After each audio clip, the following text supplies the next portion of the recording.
ನಮಸ್ತೆ ಎಲ್ರಿಗೂ.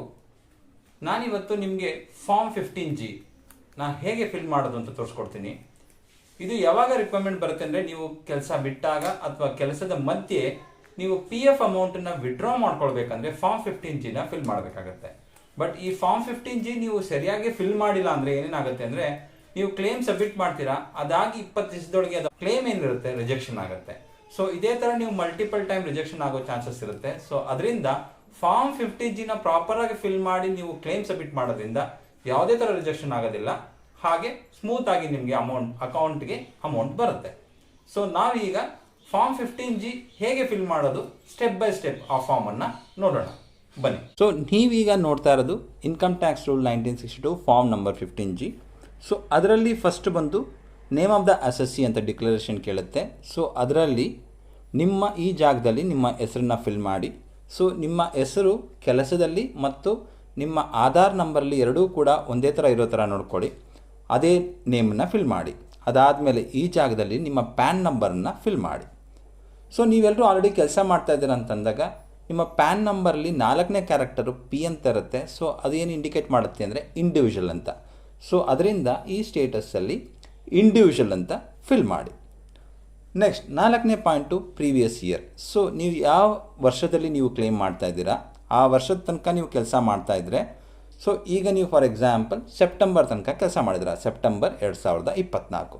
ಸೊ ಇದರಿಂದ ಏನು ಮಾಡಬೇಕಾಗತ್ತೆ, ಈ ಜಾಗದಲ್ಲಿ 2024-2025 ಅಂತ ಫಿಲ್ ಮಾಡಿ. ಸೊ ಅದು ಬಂದು ಪ್ರೆಸೆಂಟ್ ಇಯರ್ ಅಂತ ಬರುತ್ತೆ, ಪ್ರೀವಿಯಸ್ ಇಯರ್ ಲೆಕ್ಕದಲ್ಲೂ ಅದೇ ಬರುತ್ತೆ.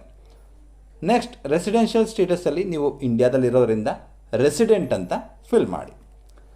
ಅದಾದ ನಂತರ ನೆಕ್ಸ್ಟ್ ಅಡ್ರೆಸ್ ಏನಿದೆ, ಈ ಅಡ್ರೆಸ್ಸು ಎಲ್ಲನೂ ನಿಮ್ಮ ಆಧಾರಲ್ಲಿ ಏನಿದೆ ಅದೇ ರೀತಿಯಾಗಿ ನಿಮ್ಮ ಅಡ್ರೆಸ್ಸನ್ನು ಫಿಲ್ ಮಾಡಿ. ಅದಾದಮೇಲೆ ಇಮೇಲ್ ID ಫಿಲ್ ಮಾಡಿ.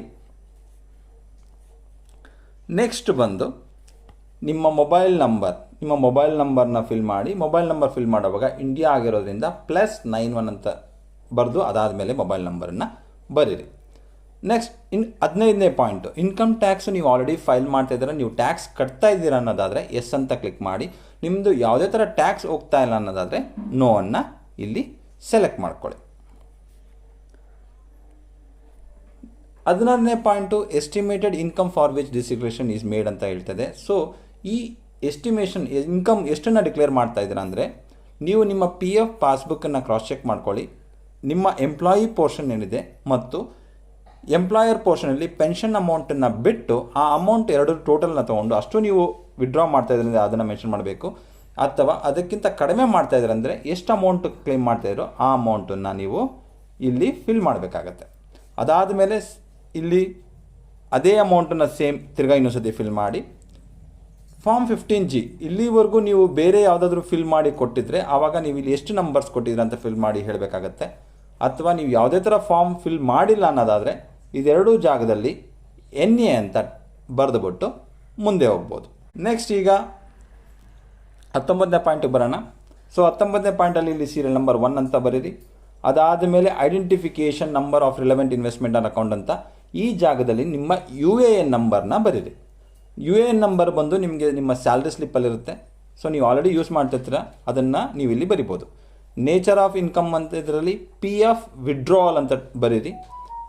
ಅದಾದಮೇಲೆ section under which tax is deductible ಅನ್ನೋ ಕಡೆ 192A ಅಂತ ಬರಿಬೇಕಾಗುತ್ತೆ, 192A ಅಂತ ಬರೀರಿ.